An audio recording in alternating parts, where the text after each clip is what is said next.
very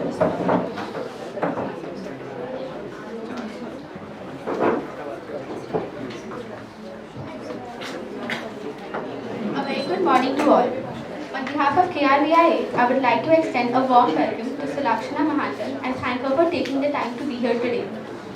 Today's talk, From Vision to Reality, the evolution of Singapore's urban landscape, will focus on a series of visions for urban development, strategies, plans, institutions and outcomes which transform the island into a prosperous and developed nation in 50 years. Sulakshana Mahajan worked as an urban planning consultant since 2005 at Mumbai Transformation Support Unit for 15 years and retired from active profession in 2017. At MTSU, she was responsible for framing a research agenda for urban transformation of Mumbai in coordination with the government, public organizations and private bodies. Some priority issues that she worked on relate to economic development, public and private sector housing, redevelopment of slums, housing and transport policy, environment and energy issues, and reform agendas for urban planning. I will now be handing over the mic to Sulakshana Mahajan.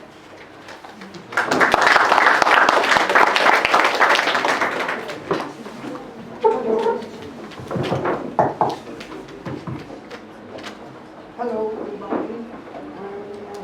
Nice to see all the students here for this talk. Nice to see you all this morning, and nice young faces to listen to this talk.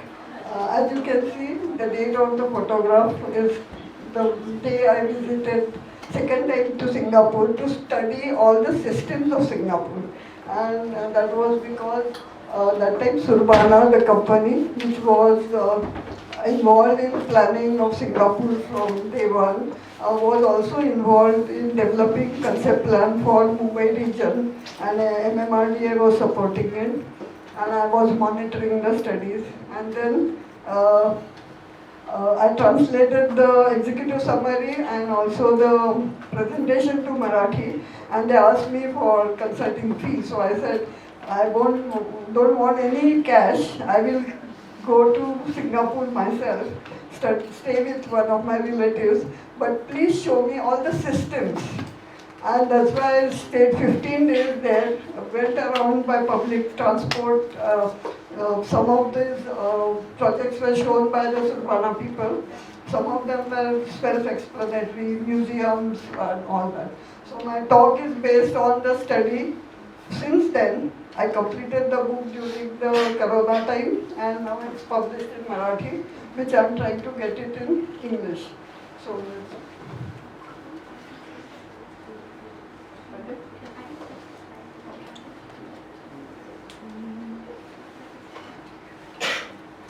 Sorry. So let's see, Singapore was a just vacant island. Before 1819, it was selected by Stanford Rappel, who was sent from India to find out a location for British factory and trading post. And he went around and he chose this Singapore as a small, it was not occupied at all, it was all jungles and natural reserves. So since then, 1819 to 1965, it was part of Malaysia and it was part of the British rule. But soon after first election, Singapore and Malaysia also broke with each other. Singapore became an independent nation because Malaysia was governed by Malay king and Singapore was largely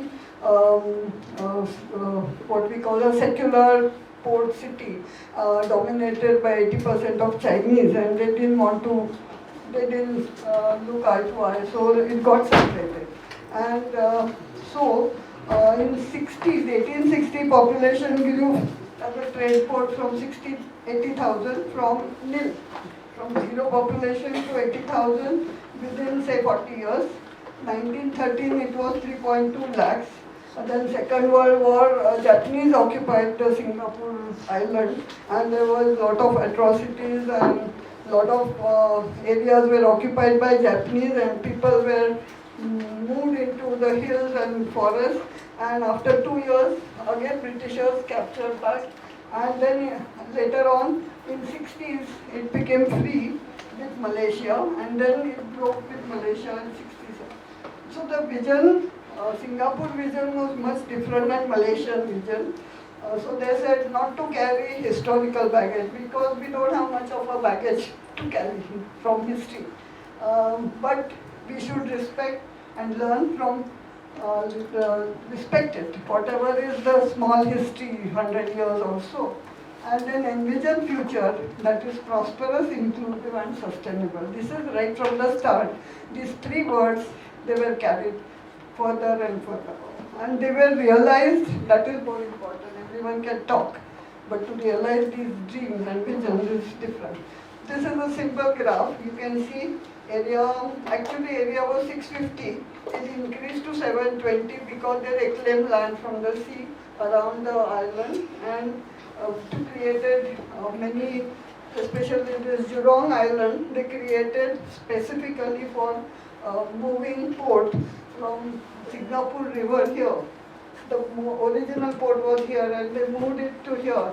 And then Jurong Island became both port and industrial area. So that is the first thing they did in the first plan. So this is the geography, this is the population, and you can see as of today, that is 2020s, there were 40 lakh population, out of 55 lakhs were the citizens and 15 lakhs are the migrants.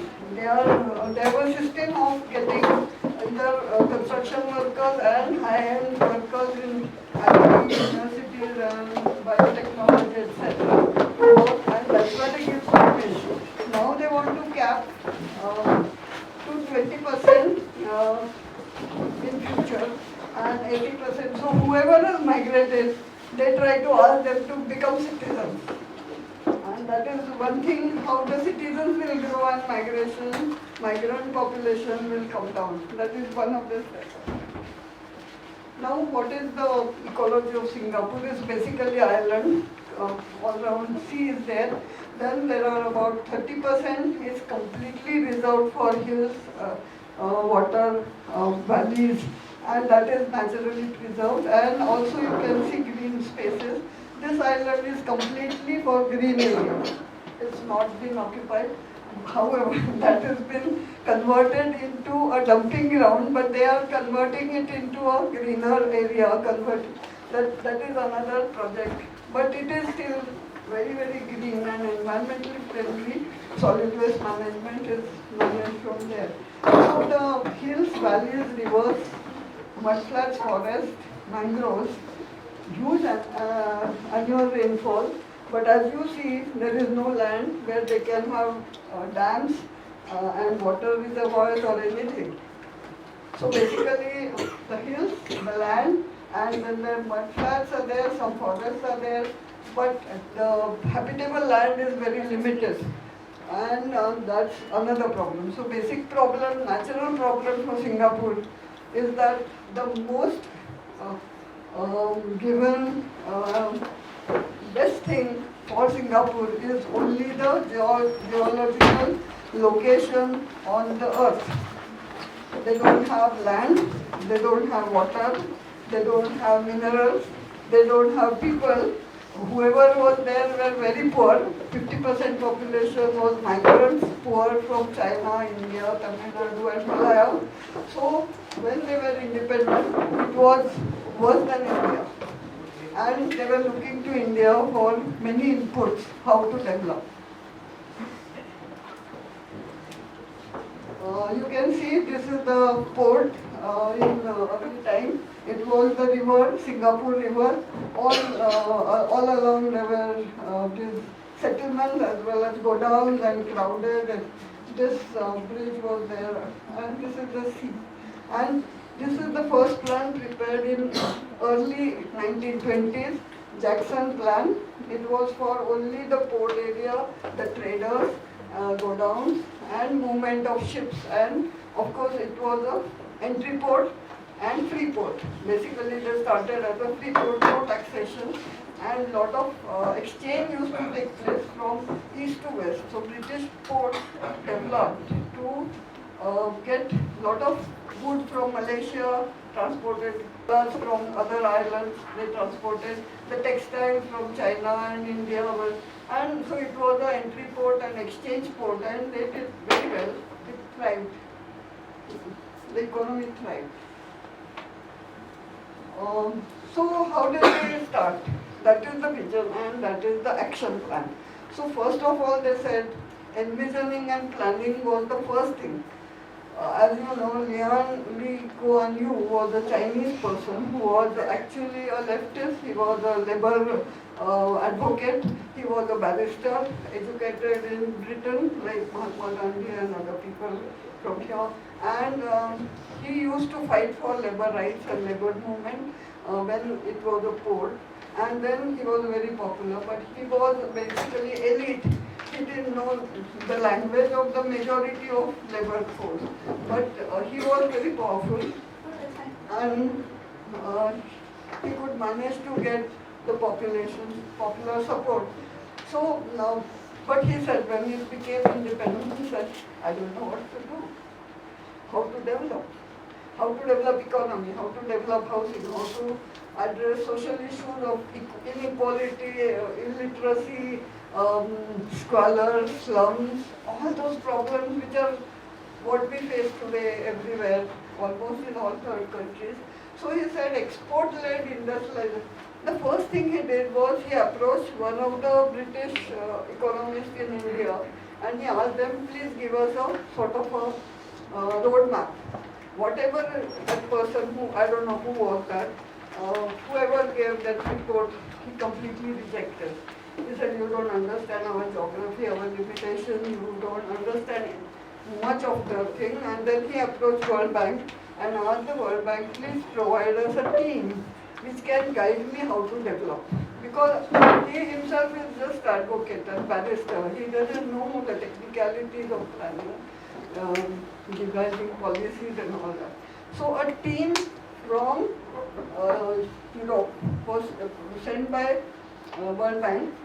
There was a Vincenius, was the one of the great architects, who was an economist, and who had helped Europe to reconstruct from the Second World War, cities from the Second World War devastation. And he was very forthright person. He was in team in charge. Since then, there were large number of other experts, economists, industrial investors, designers, architects, planners. Everyone went there and they started working on the plan. So they had said, you don't have raw material, you don't have expert labor force, where to start industry, how do we do? So that time industrialization was the only way forward, not many services. So they said, how do you start industry when you don't have educated labor force, you don't have investors, you don't have industries and architects and engineers to set up the buildings and everything. So it started as a very small scale. They looked at Taiwan and they said, okay, handicraft is one thing, then small and medium thing, and then when they suggested have tourism. People were really mad at, what do we have? Why should anyone come to Singapore as a tourist? We have nothing except hills and forests, which are also not so good. And who will come to climb on the, and what do we show them? Why would tourists come? And today Singapore is a tourist destination for 90 lakh Chinese and 10 lakh Indians, because that is the closest developed nation for us. That is another story. I won't go into detail. But they invented this industry, tourism industry, small industry, medium industry, and Vincenius from Holland. And he said, industries you can't start. You can start only little assembly or this kind of thing with very few skilled people. And he asked Philips to be there. They set up a small industrial area and they called European Electronics Company. That's how Singapore became an electrical hub today. But Philips started, then GEC came, then so many people, electrical, small equipment. So I remember the first time I went to 94, it was a free port, and my son asked, please get a music system. That was Philips. So it was the first manufacturing was because of these multinationals, their investment, their technology, and this made the skilled people out of the whoever few labor available, but they trained. So between 65-84, there was an export-led industrialization. Secondly, the port was thriving. And that time there was another vision, I mean, maybe good or bad, I don't know. Another vision was there was a Vietnam War going on. And the Americans were fighting the war. And American warships and American naval people wanted to have some location where they could repair the ships, and the army and navy people could have some vacation nearby. So Singapore offered clandestinely, not telling this is American army people coming on, but they got money from the export land. These kinds of services offered. They started building up capital. And then two things they learned from India, from the Indian people, is that you can't have everything in private sector. You have to have public sector. So the balance between public and private sector. And that is how they set up public sector. One was the airport authority, another was Singapore Airlines, and thirdly was public housing. These three major public sector companies, 90% of land today is owned by Singapore government. The policy of acquiring land is very unique, no, not like us. It's a different story. Anyway, so 84, the base was set up, the foundations were laid, the economic foundation was laid. Within 5 years, the whole population was made literate, and they had a policy. So many languages were spoken, Chinese, so many dialects, Tamil, Malay, Arab. So they said, we are going to have only the major language is English. Everyone else learns their own language and the third language which they choose. So a Tamil man can choose either Malay or Chinese man can learn Malay or Tamil. So everyone learns in three languages, but basic language for governance is English, nothing else, because we have to work with the global capital, global people, global nation, and English is the only one. So they converted the first Chinese university, which was set up by Chinese people, and they forced it from Chinese language to English language. And that is the technical language. So basically, 84, I will show you the graph how the economy developed. Then after 85 to 10, it was more liberalization, more investment coming in. In that first 15 years, there was a Mercedes plant set up by Mercedes to assemble Mercedes cars and export to Australia, China and the eastern part. After they were given tax benefits, the land, the power, subsidized everything, but people got trained. After 10 years, Mercedes-Benz said, okay, we want, please extend all the facilities to more than 10 years. They said, get out. Mercedes factory was thrown out. They said, we will not buy any cars, we will have a car policy. Our people should not have too many vehicles because it's going to be tough, and we don't want this manufacturing to thrive here. Mercedes factory was thrown out. That is some kind of strong political economic will. Then liberalization and more of advanced economic industries came. Then the universities also started giving more education, higher education to people, getting people from outside who were Singaporean to plan, to develop everything. So they hunted for educated people from Singapore, and they gave them, made them in charge. For example, the urban land policy, urban housing policy, Singapore Airlines, Singapore Airport, everyone was Singaporean, but they were all educated or higher education from outside, and they were given responsibility along with lot of free hand to develop their own capacities industries and economy. So liberalization and rise of modern services started from there. Services were expanded. Singapore Airlines, the clear-cut line is Singapore Airlines has to earn money for Singapore. It is not a service or it is not an employment generation activity. Singapore Airlines and Air India, Air India was nationalized on the same year as Singapore Airlines was established. And you have to look at the two different approaches to public sector. Anyway, so demographic, after 11, actually population got educated, better living, women started educated, and the population started, population growth came down, which is very normal for an advanced social structure. And then there were no people for working on building, construction, factories, advanced economy.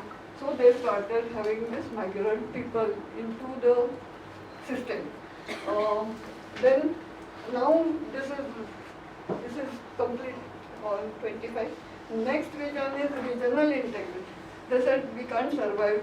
We are a small nation unless we have good relationship with all the regional nations and we exchange and trade and good relations.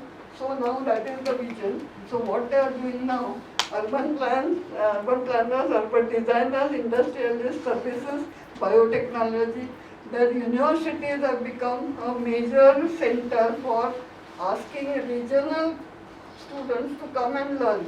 They offer so many scholarships, so many facilities to study there for short term, long term, almost, I don't know the numbers, but it's very large. There are 2 universities basically and 3rd university for planners. So all they attract students from China, Malaysia, Vietnam, India, Burma, all this. So they become a regional hub for the training for sustainable development. That is now their vision. That it's not just enough to have our vision, we have to spread the vision to the larger region. So technological transformation is also there. A lot of investment is they are making in education for regional students. And now 41 to 65 they want to address the climate change. So the vision is not stopped there, it's long-term vision. And then there are institutions for planning. Basically, first was Economic Development Board, Vinsemia set up, which again promoted tourism and industrialization, port expansion, reclamation of land. Then urban redevelopment authority is basically controlling the land, its land use, its distribution, also its the whole infrastructure development. Allotting land for infrastructure. The Building and Construction Authority is actually constructing. All these are public sector. Public Utility Board is for construction of roads, water, sewage, drainage, energy, prioritize public transport, everything under them. And HDB. Today, HDB, 80% of population has public housing. They started with 40 square feet a person. Now they have, their target is 250 per person, 250 square feet per person per house. And it's all public sector. So housing board, it's a good study to do housing board and HDB comparison. I'm not going to elaborate much. Now they have a national park board which looks after all the natural hills, forests, water supply, rivers, drainage and everything. Yeah. This was the first concept plan in 1971, basically broad sectors, how to develop industries here, residential here, airport here, so allocation. So Economic Development Board, this was a concept plan. The major thing was employment, poverty reduction, skill development and enhancing, getting more foreign exchange to support the economy. So basically management of economy, tourism also started earning. That is another story, I'm not going to elaborate. Private sector, as I said, they started expanding. The Philips and all this GEC and all those companies, then they got converted into later on IT and other things. So basically public sector, port, ship repairs, shipbreaking, major industry. It's a dirty industry, but it gives them metal and a lot of raw material. That is very smart. What to choose, what not to choose is very important for any development economies. This one. Further on, they had 71 plans. Then 20 years on, they had a more detailed 91 plans. Now every 10 years, they are making a plan. Very much detailed. Now, concept plan was for 40 years. Within that 20 years, from 71 to 91, they achieved complete eradication of poverty, complete eradication of unemployment, and they banked upon the skill development, further education and expansion of economy based on first 20 years. And now they had a much larger vision. So you can see this was reclaimed. Expansion, then port, industrial area was set up, Jurong, airport was set up. There were two airports, one was in the middle and this was at the one end, 25 kilometers from the center of the city. This decision again, where to develop international airports, how decisions are to be taken with a long-term, long-range thinking is the ideal example. He said it's going to be 25% expensive, you have to reclaim land, you have to remove people, you have to rehabilitate them, and then you have to construct on a very ground which is not very strong. So it's going to be expensive. And there was a small airport which was the Air Force, Royal Air Force. It could have been expanded. The decision was difficult. It was an economic allotment. Then it went to the president and he said, okay, he selected this is going to be Changi Airport. Why? Because if you have an airport right in the middle, your Boeing and takeoffs and takeoffs will affect the noise pollution and then it will be a crowding and all. Look at the vision. Let it be expensive. It will be completed after 10 years. The speed was so much, they completed in first phase in 6 years. Then by the time Singapore Airlines also started, it bifurcated from Malaysian Airlines and they wanted to start international flights. Earlier it was a regional flights were there operated. Then only British Airways was flying airline to Singapore, and that because it was the middle between Australia and England. And then Singapore president went that now we want to start international flights between Europe and Australia. We are in the middle, and then you will also gain, we will also gain. British Empire, British Airlines said no, we are monopoly, refused. Refused. When they refused, what did the president do? He came home and he said it's been refused. He told the unions, go slow on British Airways. Fueling, repairs, servicing, go slow. Within 10 days, British Airways says, okay, you can fly to Heathrow.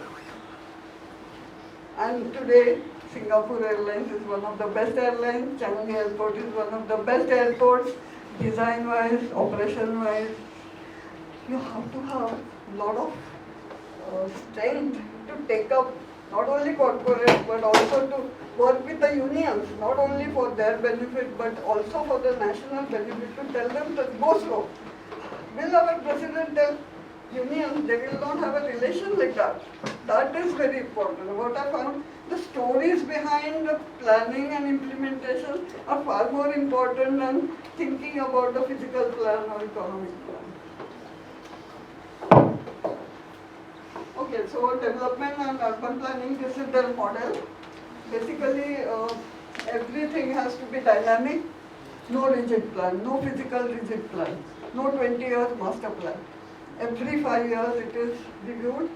Every 10 years it is reviewed for outcomes and achievements, and if the changes in economy, industrial policy changes, import policy, shipping policy, everything is reviewed and then integrated. So vision and programs lead the dynamic governance, build a culture of integrity, integrate all the departments.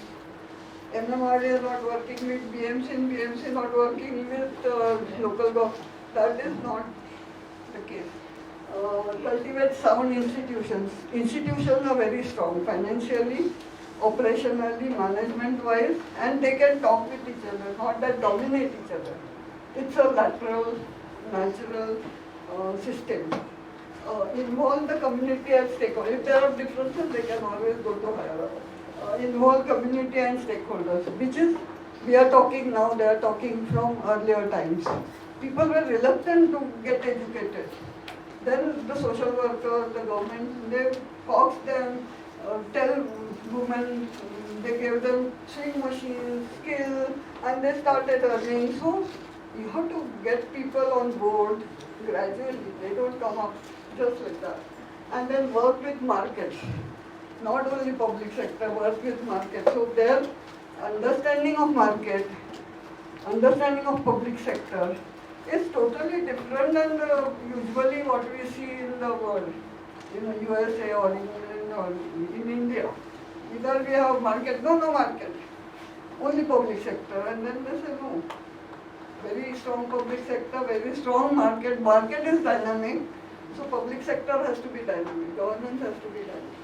So then the system of how to build this, how to build dynamic governance, how to integrate master planning, think long term, fight productivity, build some flexibility, execute effectively, innovate systematically.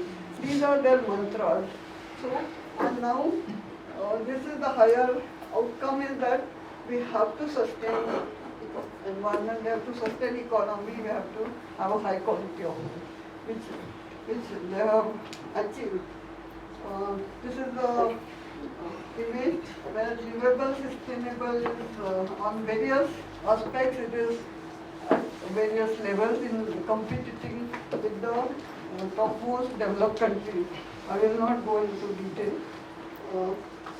So, sustainable Singapore vision for the future is sustained, robust, vibrant economy. That is again a challenge for us. Economy, industries, mills can't shut down. That is rigid. How mills can be transformed, how mill land could be transformed. If we had flexible plan, flexible thinking, we would have been where we are. That's what my guess is. Socially, provide a good quality living and a sense of well-being for all. It's the green city, one of the most green nations. Environmentally develop an environmentally responsible manner, and they have a blue-green vision, policy. Land and sea and water are the main sources, are the main natural endowments. We have to preserve them, we have to enhance them, and optimize our limited land and sea capacity. How to optimize?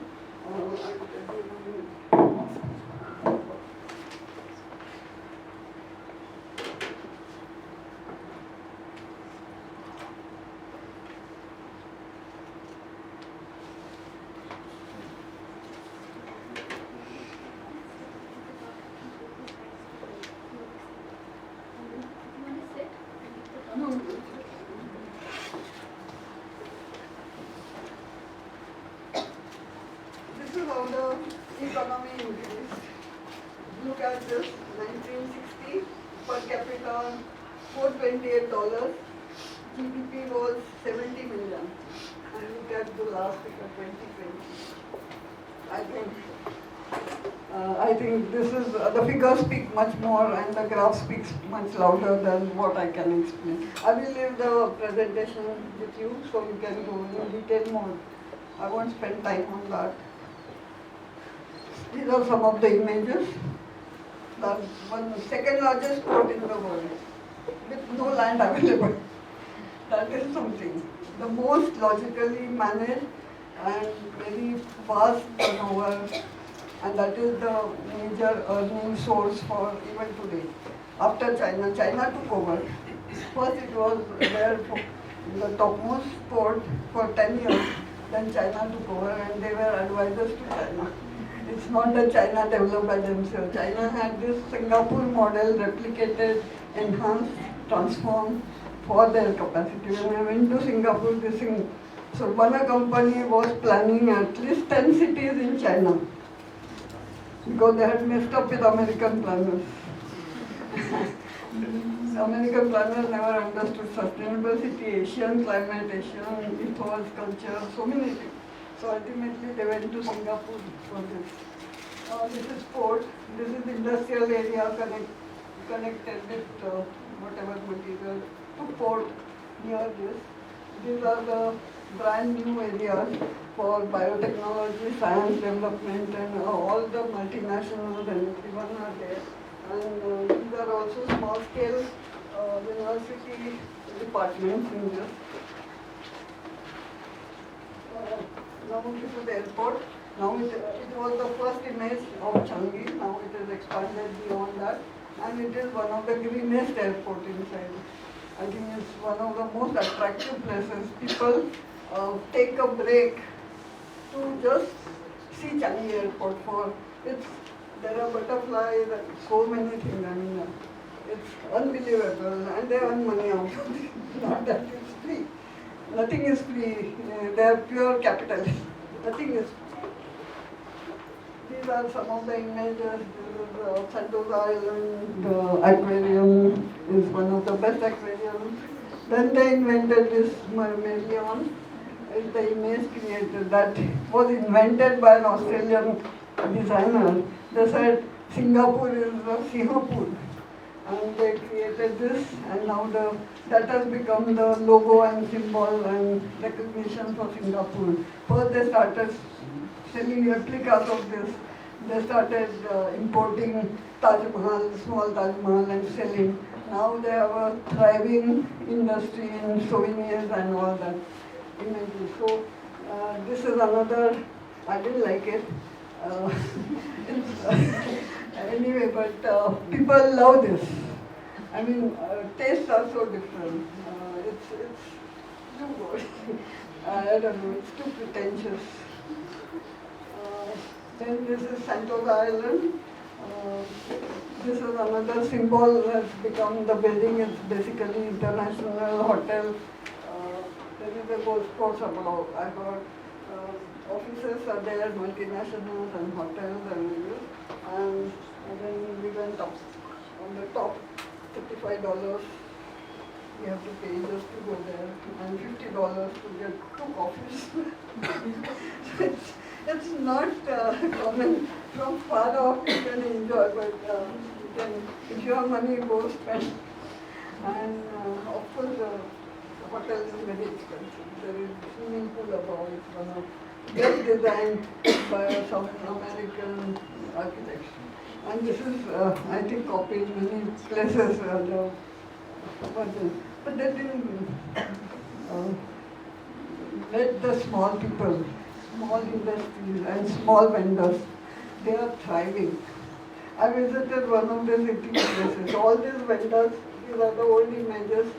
This is the typical market, Asian market, where you do a lot of bargaining and all that. People enjoy that. And it's all pedestrian and people are sitting and eating and moving around. So these are all tourist attractions.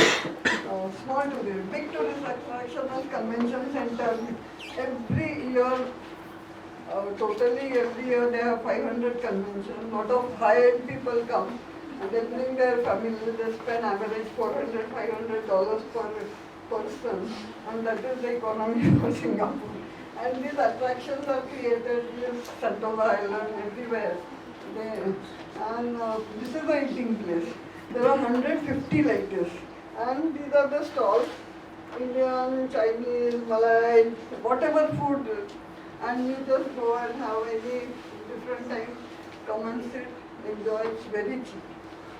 In $3 you can have a full meal, and this is within the commercial areas. So people don't spend time in cooking and all that. It's very nice, healthy food. It's health-wise, and people are basically skilled. They are taught. They are given a lot of capital.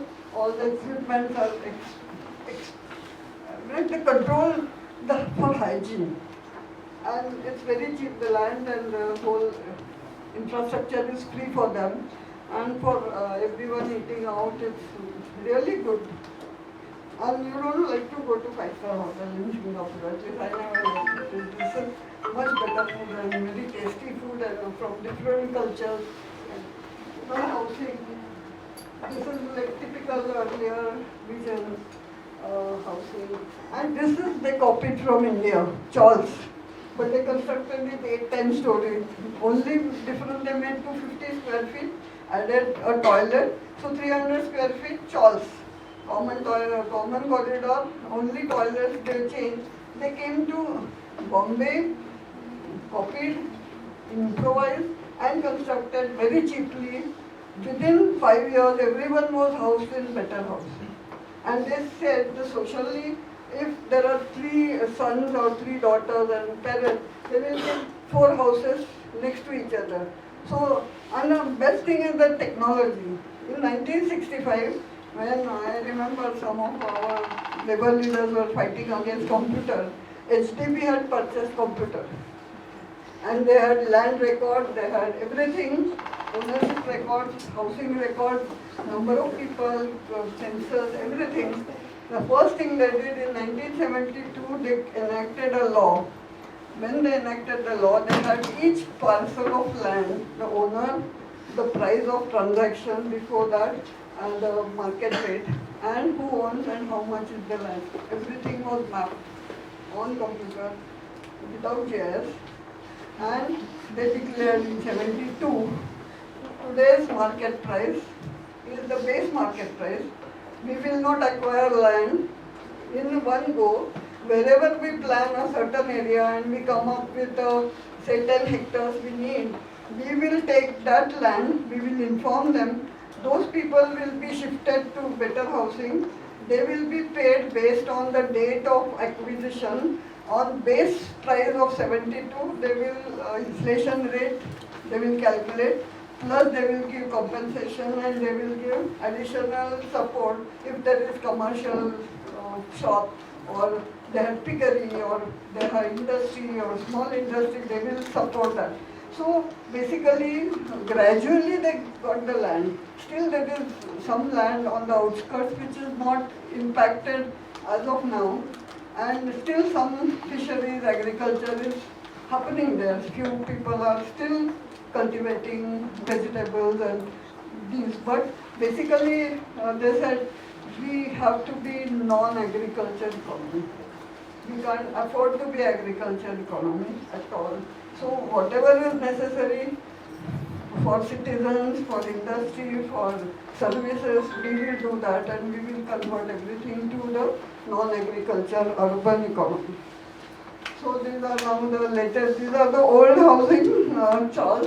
What they have done now, there are no, many people like to stay, but they can merge 3 flats together. So they can have 1,000 square feet, 3 houses together, larger family. Some people like to stay there, old memories and associations and nostalgia. So these are repaired, painted, maintained by HDB.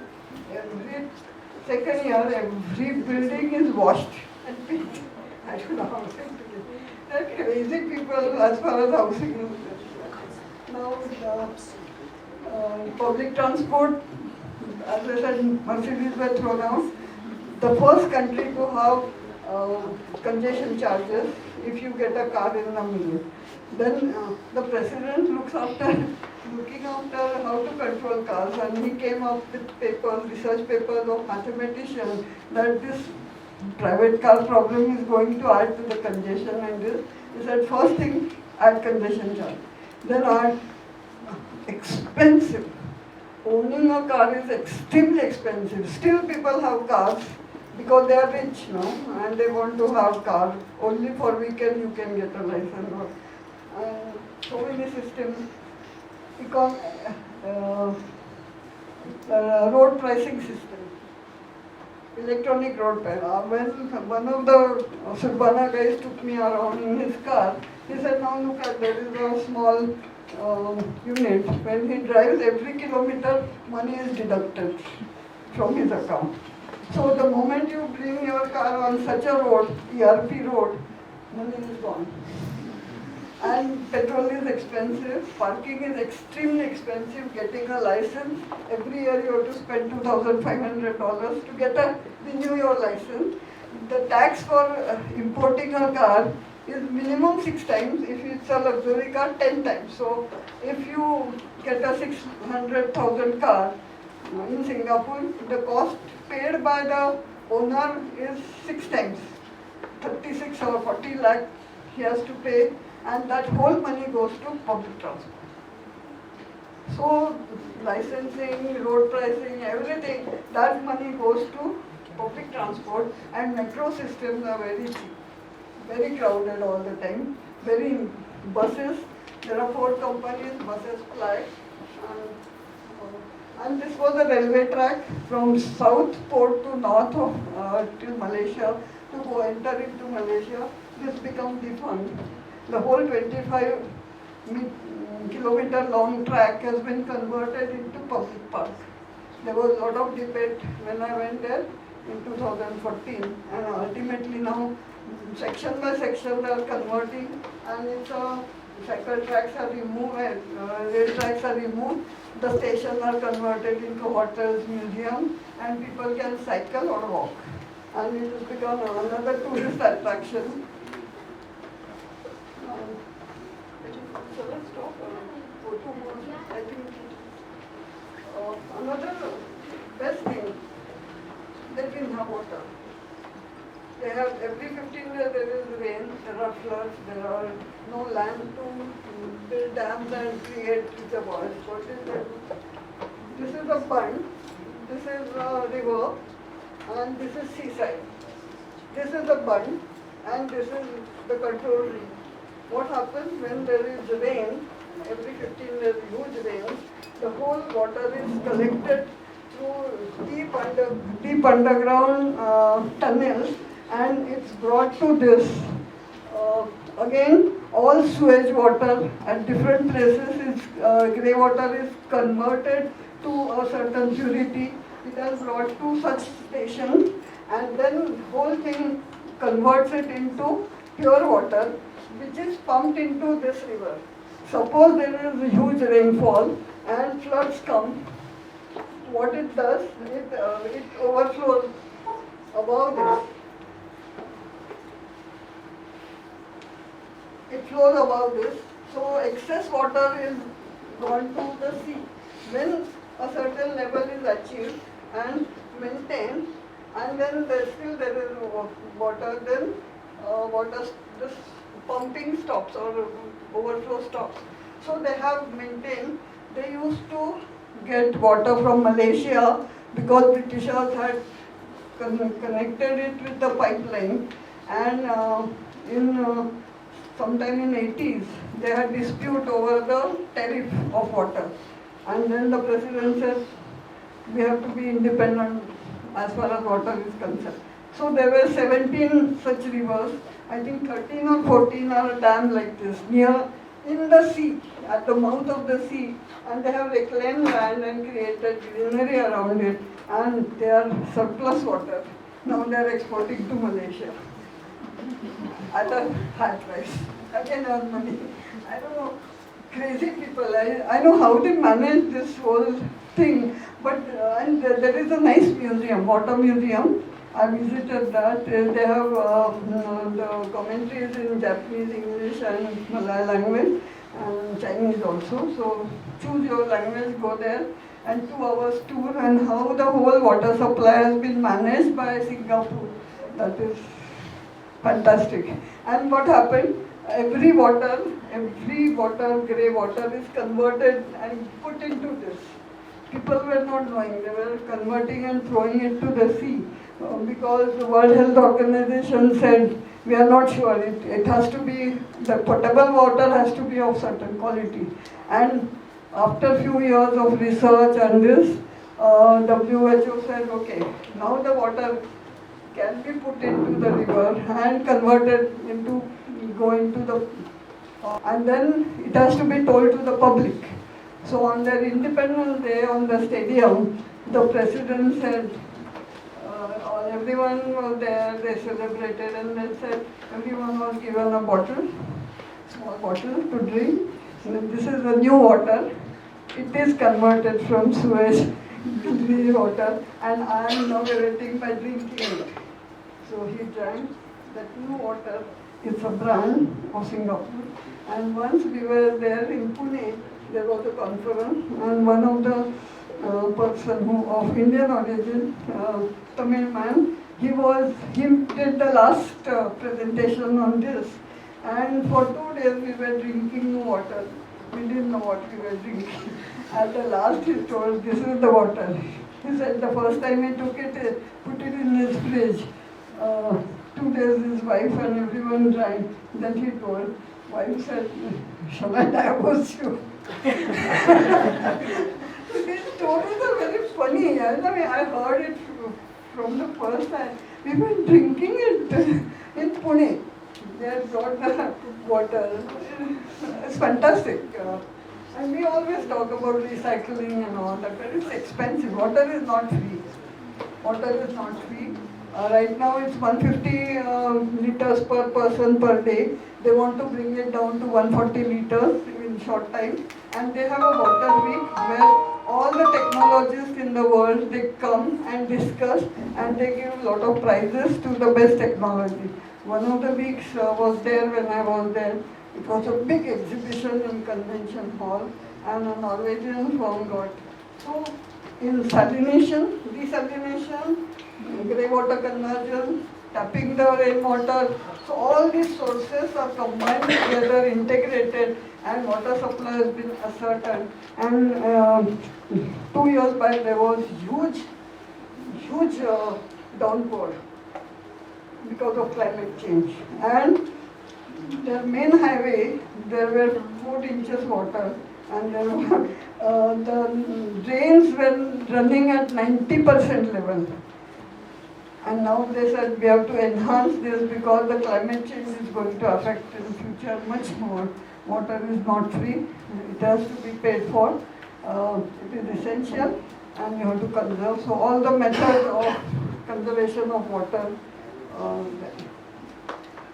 This is the railway track people are using, then there are bird sanctuary, then there are these walkways.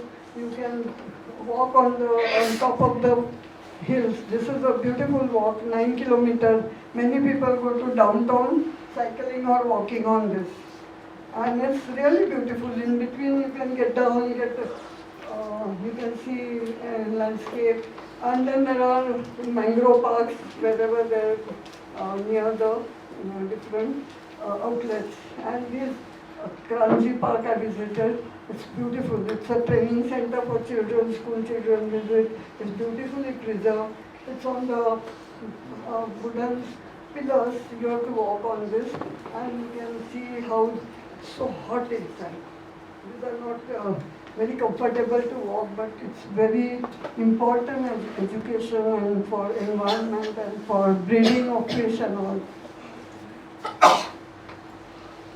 So green buildings is the new norm. All buildings have to be green and energy efficient. So their target is reduce normal energy consumption by 35%, convert it to green energy, and also greening of this, less load on air conditioning, because temperate climate, everyone has to use air conditioning. So, and these kinds of parks are created. These are the artificial parks, and people enjoy it on weekends, and this is another tourist attraction. After COVID, they had a big shock. Everything was imported, vegetables, grain. Suddenly everything stopped. Markets went dry, no food, no grain, no vegetables, fish. It was really tough and prices went up. So immediately after they said we can't do this, we can't allow this. Now they have started greening off and so at least vegetables, fruits and fish. And they have created some artificial chicken, I don't know. People have tried that, but that's the first country which is producing. I don't know. So they are converting so many places into urban agriculture. That's all my story.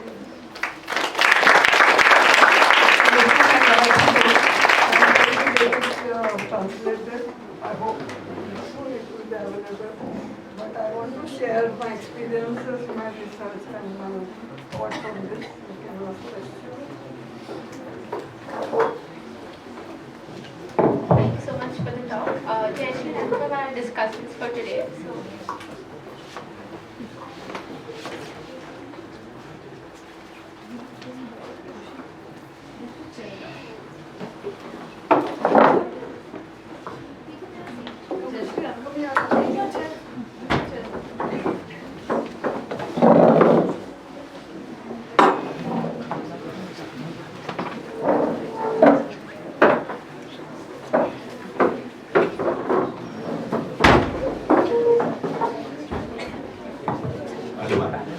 My name is Anubhav, and I had a lot of first I would like to congratulate you for such a wonderful presentation. It was really nice.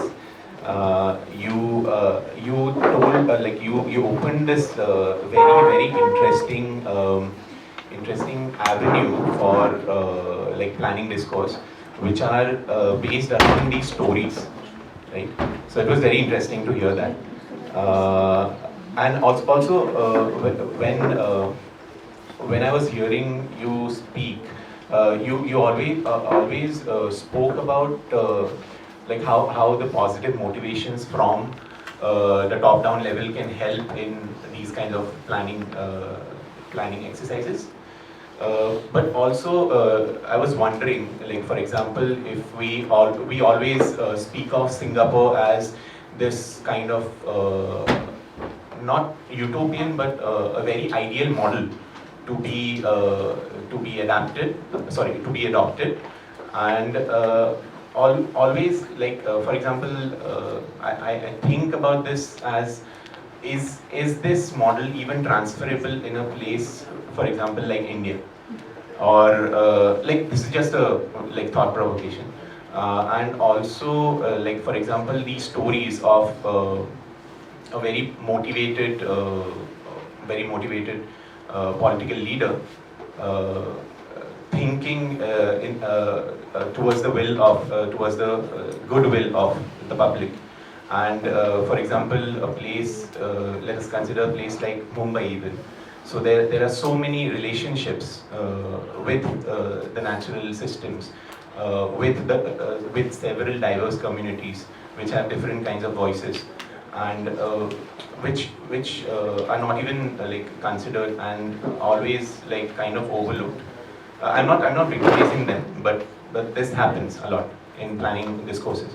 So I was wondering that would you shed some light on how these kinds of mechanism, like this mechanism, trickles down in its grassroots levels.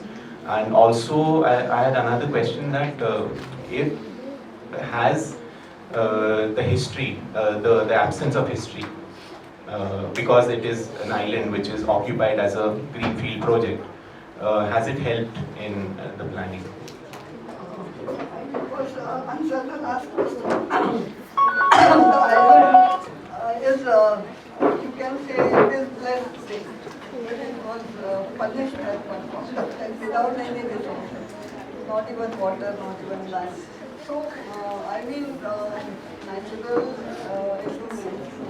resources is one of the source for building your wealth above it. But that's not the only one.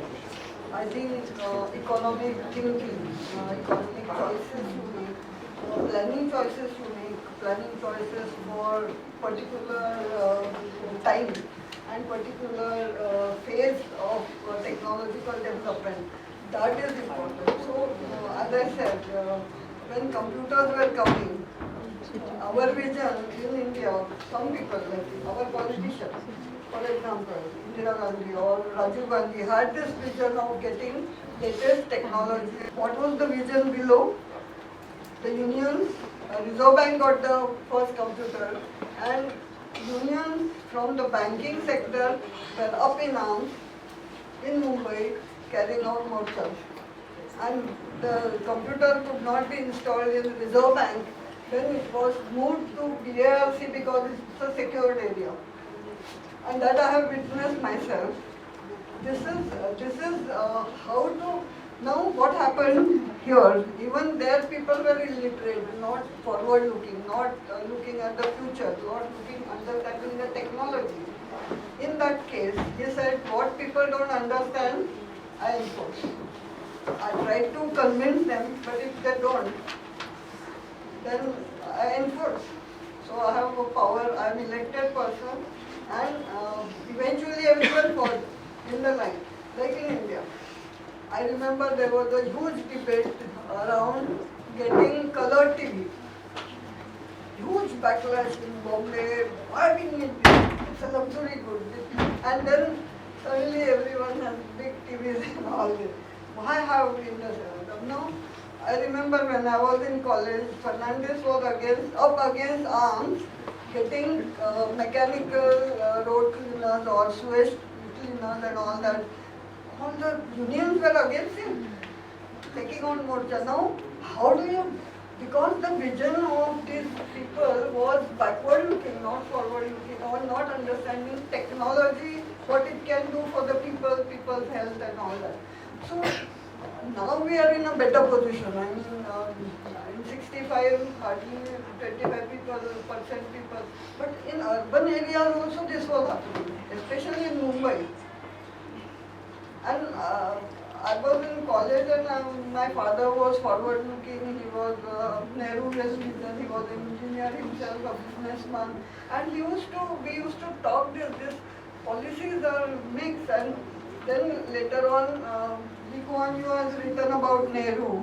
He said, most of my vision comes from Nehru. What didn't come from him is that he had a soft heart. And I have a very strong heart and I can convince larger population. If they don't get convinced, I will go. That was not possible for these people. They are too kind-hearted and your country is too big, too varied, too many illiterate, too many problems. He said, I can't give you solution, but one solution is that vision was correct. But then you couldn't get these people around it, not even the sort of educated people were after this. They were up, everyone I remember, now I read, every leader was against Nehruvian vision. Everyone was against Nehruvian vision. Now what was his vision? Simple. He wanted to have public and private sector. Even the Western economists said he is stupid. Either you have capitalism or you have socialism and 5-year plan. And he was trying to build around this. And that vision was carried out by Air India. He said, how can you allow people to have so much of salary and so much, and ultimately bankrupt Air India? Now you have to control two things there. He said, control extreme left, control extreme right. The left have a good agenda for, they are really good at heart. They want to have better, but they can't because they don't have understanding of technology, future, path. And right is right, so right is wrong, absolutely wrong. We can't have any religion. So no, every community is not gated community. They said every building will have Tamil, Malays, Chinese, from Arabs, language, they have to mix together, they have to live together. Everyone has temples, they are preserved, they are conserved, they are maintained. But you can't just go and say that my emotions are being destroyed. No, that is not good. You can't have morcha. That is one thing. You can't have drugs. If there are drugs, somebody is caught, an American was caught while traveling from Australia to US. He was caught, or Europe, he was caught on Changi airport. He was convicted and he was killed. He was passed drug carrier. Everyone protested. He said, drug nahi chahiye mujhe. It killed China at one point of time. He said, we have experienced this in China. Cocaine war and all this. It was taken from India to China. Whole Chinese generation was destroyed because of this drugs. I don't want drugs. So actually when I went, I talked to people. Do you have drug cartel? They said, don't talk about it. But in five-star hotels, it could be there in a small quantity and they eventually. Second thing I asked, every force has got red light areas. What about it? So I met a doctor. She was of Chinese origin. Her mother was, they were staying in slums at one point of time, but she and her brothers got educated. She became a doctor. And so I asked her, what about the red light area? So no, there are no red light areas. But when I visited in 11, she said, some Russian women, they come and stay in five-star hotels and they run. Now, this is something which is known or maybe controlled, or when they get caught, they will be controlled. But sometimes if you have state times, you have this news which is coming out. Crime rate is very low, theft and all, and whoever Indians have migrated and stayed there, I've talked to them. So they said, we like here, we can walk to metro station, take a transport, school systems are good. Only thing is that one lady, she's a professor at university, after 19 years, she got a letter from the government of Singapore that either you become a citizen or you go back. So I said, why? You are a good professor and you have been there 18 years. So she said, what is the dilemma for you? I become citizen. You are not going back to India. So she said, no question of going back to India. But then why don't become a citizen? The thing was that she has two sons and 2 years compulsory military training after 18. So, and this is typical of Indian, like if that rule of there, then I said, okay, 2 years training, what's wrong with it? No. How can our children be trained in military? It's very hard life and all that. So you want hard life, no hard decisions, soft life. I mean, when you talk to people, you want to know some, I don't know what ultimately she did, whether she migrated to US, because it was easy for Singapore people in Singapore to go back or send children at early age to study. But then she said, no, I can't. Me and my husband, we have to either leave the country or take the citizenship. But then we have to lose children. They have to go independently, either to India or US. Now these kind of things, rules, regulations are not what you say, maybe conducive, not like us, like a free country. They are not absolutely free. But you can't spread hatred against one religion or the other. You can't spread hatred on racial ground or any other ground, on education. Women are free, women are happy, otherwise they get good education. Crime is less and all. Another question was planning in India. I have written my last chapter is about it. Whether how much we can learn from and what we can learn from it. See, Indian cities, basically any city is not our whole system of structure is overpowered by state over all the municipalities. And 74th Amendment was enacted, it is not in reality. And our politicians don't like freedom to the lowest level. Secondly, there is no demand now. So I always think that there should be a demand for a freedom to cities from ground up. Before asking for anything else, we need local self-government to be empowered. That is the first thing. And that was what actually Nehru wanted for Mumbai. He wanted Mumbai as a union territory independently governed, planned as a region because it is the economic capital of India. His thoughts were not really conducive. He was abused by most of the people in Maharashtra and India and Marathi Manus and all that. So basically we started getting into the smaller minds since then. And now it has expanded. The smaller mind has shrunk our ability to think in a wider terms.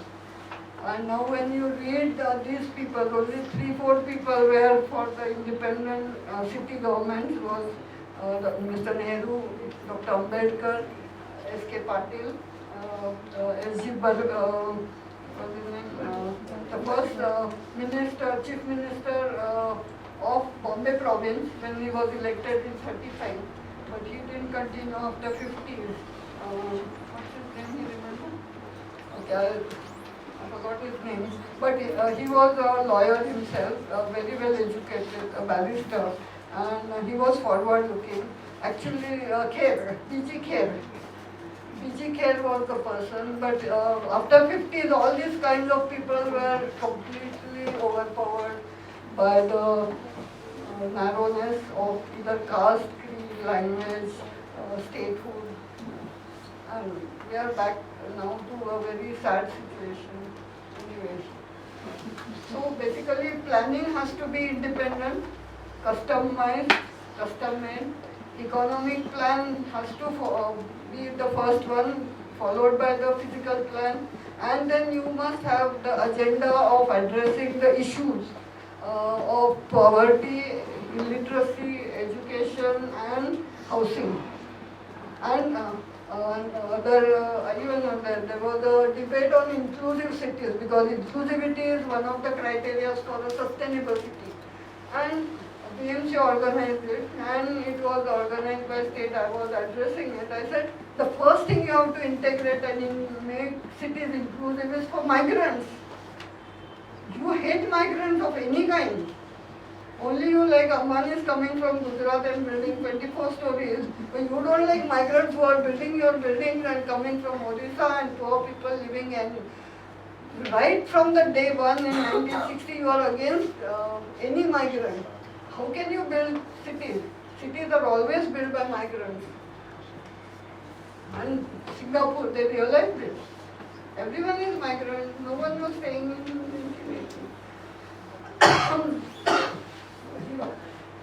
the commissioner was shocked.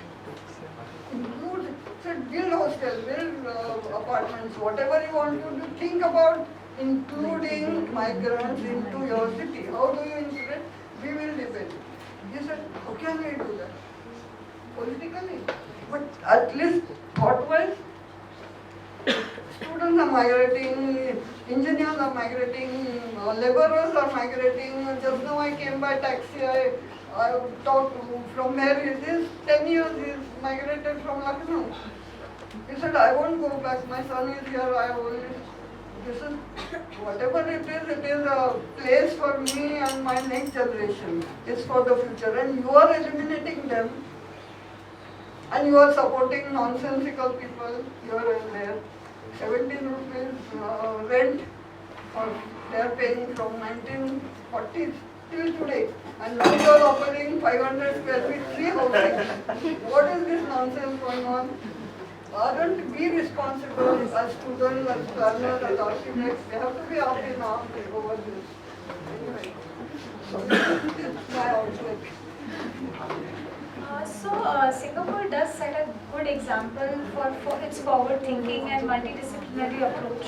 But when you were taking us through your presentation, what was very interesting was that whatever they had thought of as a vision or they had planned in their documents was also realized on ground. So the results that we are able to see today is somewhere the implementation of the vision.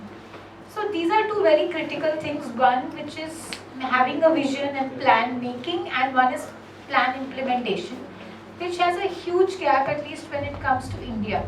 Like we are able to envision a lot of things like climate change or SDG goals into paper as a checkbox exercise, where we do set ambitious vision for our cities and we also create ambitious plans, but the percentage of it getting implemented is very less. It's very limited. And like having been closely involved with at least the 2024 of Mumbai, I know the kind of exercises that underwent for creating that plan, but also it looks very much like just a paper exercise. Like yes, we completed it. So what do you think worked really well within their system? Was it like legislative mandates? Was it community participation? Was it transparency in information and dissemination of information of what's happening at government bodies till the implementation stage? So what's happening good in there? Actually, at MTSU we did a study how much plans are implemented. On an average, not between 15 and 25%. In Maharashtra, about 250 cities have plans in 1966 MRTP Act, and nowhere it has gone beyond 25%. Even in Mumbai, it's around 15 to 17%. Now, basically, MRTP Act itself was stupid act, without understanding how people interact with the real situation, the behavior. So, if you want to have a plan to be implemented, you must understand the minds of people, the various stakeholders, not the poor, the middle, the landowners, the rent, all these. But most of our policies were based on the utopian idea that we want this, we want that. But no. Secondly, you have to have resources. Now, as I explained, there were no resources, no money resources, no import export, and they had to develop it. So it's a gradual, systematic thinking that is very important. That then you have to have priority. Okay, you have a 20-year plan. What is your priority in the plan? First of all, I have to. My vision is that no slums. If that is to be planned, okay, then how do you start and where do you start? First, you have to have data. You don't have data. How many people live in slum? What is their income? We did that exercise for BDD Chol. We found that 30% of residents were income taxpayers. By no means they were poor. Why give them 500 square feet free house?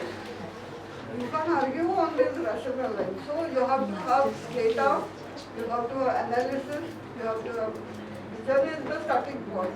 But you have to have data, you have rational approach, you have systematic approach. Then you have the responses from these people, what they will understand. Of course, we don't like them staying in 160 square feet house. We definitely don't like it. Why can't we think of better ways? And as me and Mr. Patel, we have written the document, we have suggested how can we do it. It's not that there are no thinkers and no ways out or anything, but our rigidity to law, once it is made one FSI, as if it's a sacred figure. One FSI in 1966, everywhere, all over Maharashtra, all cities. When actually Bombay was constructed at 2.4 FSI, when that was pointed out, okay, then we will have 1.33. Who will reconstruct a building which is 2.4 FSI and then destroy it and construct it less when the prices are right?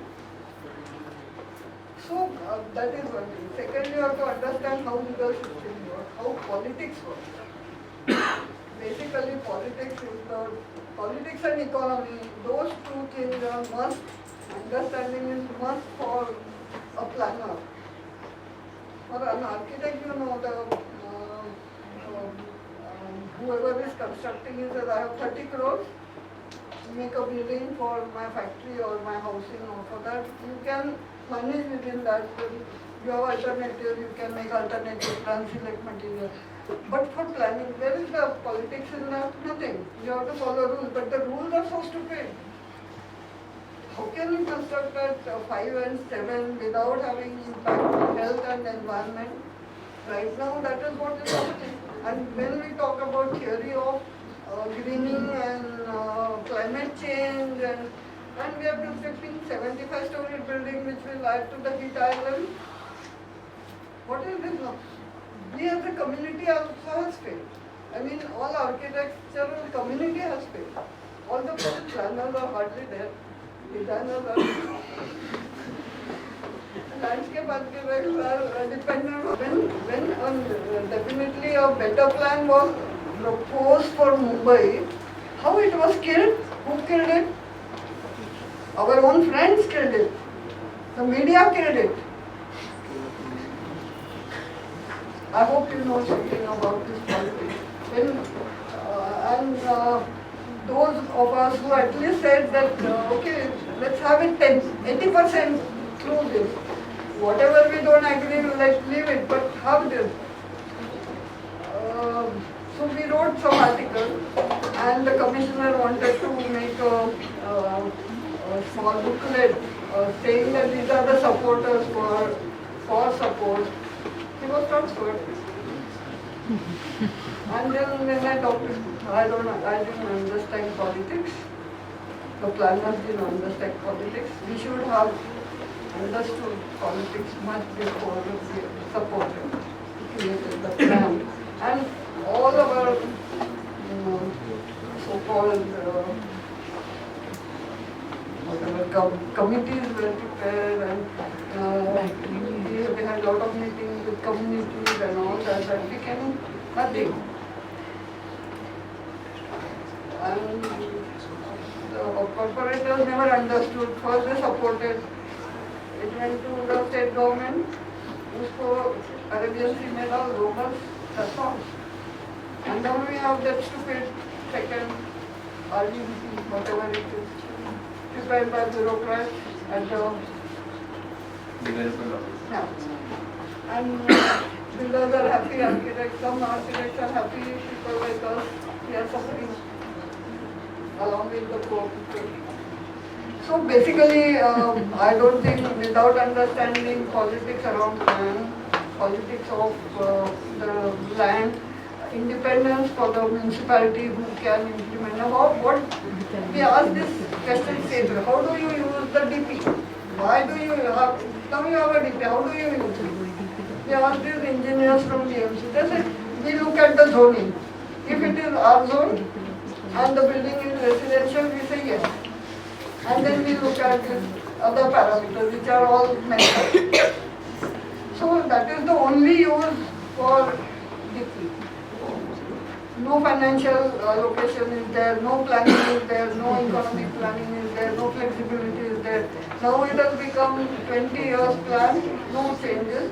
Whatever changes happen at the politicians and pressure groups, they will happen for Dharani, for PBB, for SRA, for MADA building. Anything will happen. So basically, I think, we must understand a little bit of politics, a little bit of economics. We must understand environment, of course, we are addressing, but high-rises are adding to the environment challenges. So, and socially, of course, people are suffering.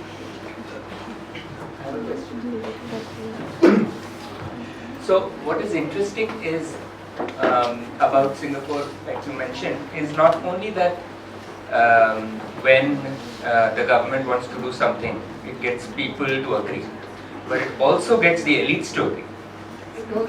Gets the elites in society to agree and to fall in line. When that happens, there is a legitimacy to law as well. People start thinking, okay, these rules apply to everybody, not just to us.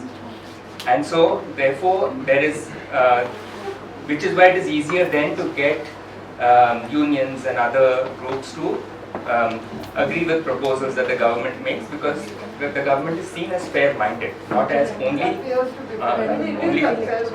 So one very interesting example in Singapore, you mentioned it, is the automobile sector. The market value of a car in Singapore, when it actually comes on the road, it is 6 times more expensive. More than that. No, sometimes more than that, yeah. So if you add parking and everything. So, which means that, you know, oftentimes people ask, okay, you say there should be, car should be more expensive, but then car owners will oppose. Then how will we get them to agree? You know, but they got them to agree. So if you can talk about how they got the Mercedes to get out, car owners to agree for rules like this, and you know, that ability of the state to be able to do that is, I think, probably key to why this. For example, take example of car. You pay say 6 times the taxes. Then you pay so much through your loan. On top of it, every car which is new, 15 years, abandon it. It becomes junk and they sell it. You have to sell it. Now they have database where everything. Now, still people have cars. It adds to the economy. Then they have constructed new housing, they have constructed multi-story buildings for parking. And it is not free. Huge parking charges. And then when you ask one of my friends who works for Google, he is employed, he works in offices here and his house is somewhere. I said, why don't you buy a car? I said, why buy a car? I don't need a car. I come by metro, 5 minutes walk. I come here. My son and daughter goes to school by walking or to the metro station. My wife works at university, she goes by metro. Why do I need? If I have to go out to Chirong Park or anywhere, we can always take a public transport. What is the need? Instead he will say, I will give money to some charity to India. Why pay 6 times, 7 times car? Now these kinds of thoughts have to be, but some people have crazy ideas about having car and status. Like the person who took me, he was a Malay person, Malaysia, he is migrated. No, he is from Indonesia. He is a planner. He came to Singapore and became a citizen. I said, why do you have a car? He said, I have a car because some people like you come and I want to show them around and I have to. But then I said, you have to pay.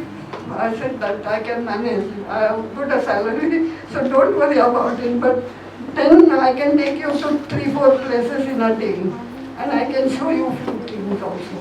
Like walking around this chawl area, he stopped the car and showed me the redeveloped chawl, painted and all that. So we could do that.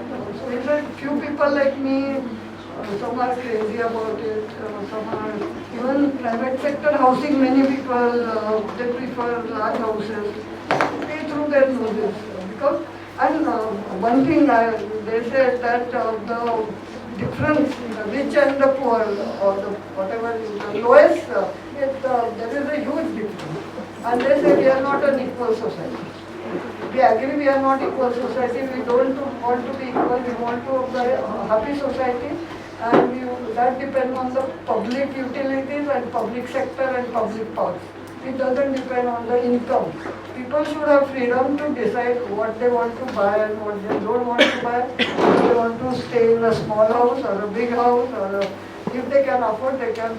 But if they are staying in a HDB house and they want a bigger house, that house has to be returned to HDB.